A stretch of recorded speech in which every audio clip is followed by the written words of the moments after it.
Hello, I'm Mary Tombelli, and we're here at the 40 Days for Life Lansing Clinic.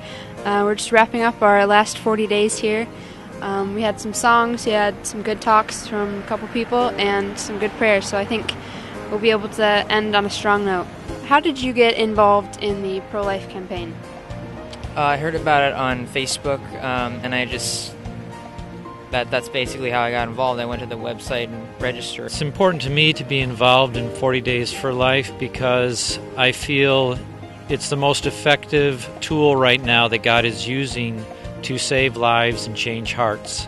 And the life of the unborn is the greatest tragedy in the history of the United States. The fact that we are allowing and supporting the killing of our own children within their womb. So this is a tremendous issue, a social issue of justice for every human being, and 40 Days for Life is a very effective, prayerful tool.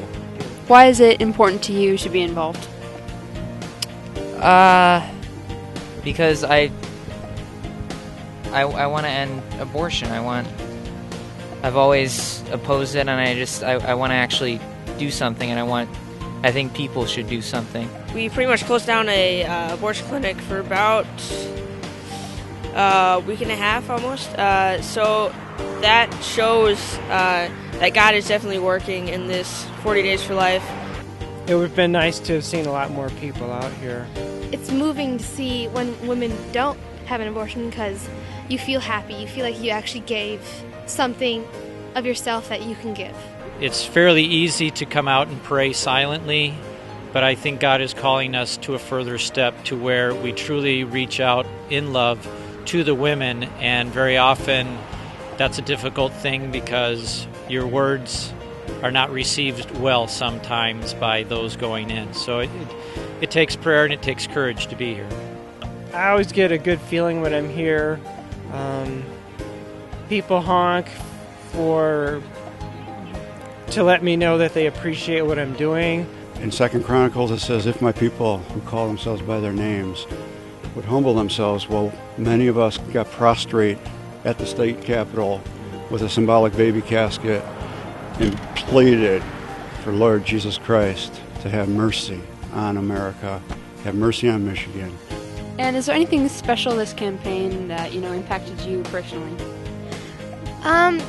There is one time where there is a couple whose parents gave them the money to have an abortion, and they said they did not do that, and I felt like if they can decide to have a baby instead of not having it, I can do a lot too, because if they have the courage to not abort their child, then I can have the courage to stand up for what I believe too.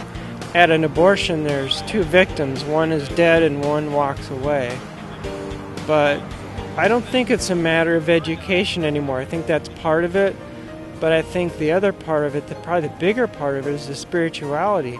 If a person is spiritually asleep or spiritually dead, it doesn't matter what truths you give to them. I think you just have to plant the seeds and let God take care of the rest. And so as long as I am not pushing up the daisies yet, I'm going to come out here and be blessed to give hope to women who are hopeless and to stand up for the voiceless, defenseless little babies in the womb. And it's a blessing. It's a pleasure to do it. And it's really God is calling us to do that. And we made a commitment to come out here and pray as youth. And a young man had stopped by, and he came up to us and he said, why are you here anyways? And I said, well, we're here because of what's happening. And he says, you really think that's even going to make a difference? And I said, well, I hope it does. He goes, you ever met an abortion victim or anybody who's, that really made a difference? And the young girl that was with me, she was 13 at the time, she says, she goes, my dad wanted me aborted. She goes, but my mom said no. And he looked at her, and he was like, really? And he was a college student. And she said, yeah. She goes, but my mom decided not to, because my mom decided that, she knew she could do it with help.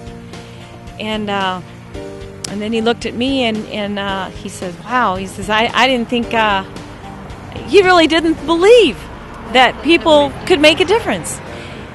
And then that's when I told him that, the women that come in here are not all women that don't have money or can't support their children. I says, there's women that are professional women that come in here. Women that the career becomes more important than the life. And ultimately at the end it was quite an interesting discussion because he actually asked me what church I went to. Yeah. So it was really, to me, there was a reason for being there.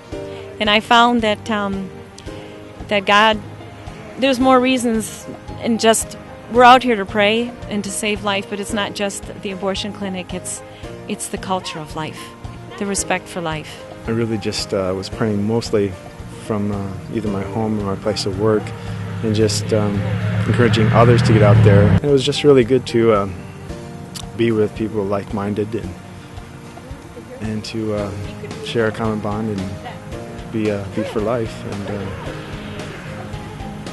really pray for not only the women and the babies, but also for all the people who work in there, because it must be, I can't imagine working there. Rebecca Kiesling, that night after she spoke at the dinner, and I went and Googled her so I could get some information to show my 11th, 12th grade students that I teach. And what a profound statement was at the end that it never hit me before, is she said, abortion will end in this country when the church decides to end it. And I agree. I started a group of my own for girls, like teenagers like me and younger, to come out and pray and to help in whatever way we can. I mean, our work is a lot of fundraising, so we try to get money for shared pregnancy. So that was our big work for us. But we do come out sometimes here to pray and try to talk to the women if we can, because I think it makes a big impact when they see girls like them or just a few years younger come out and, kind of in the same situation, or they could be.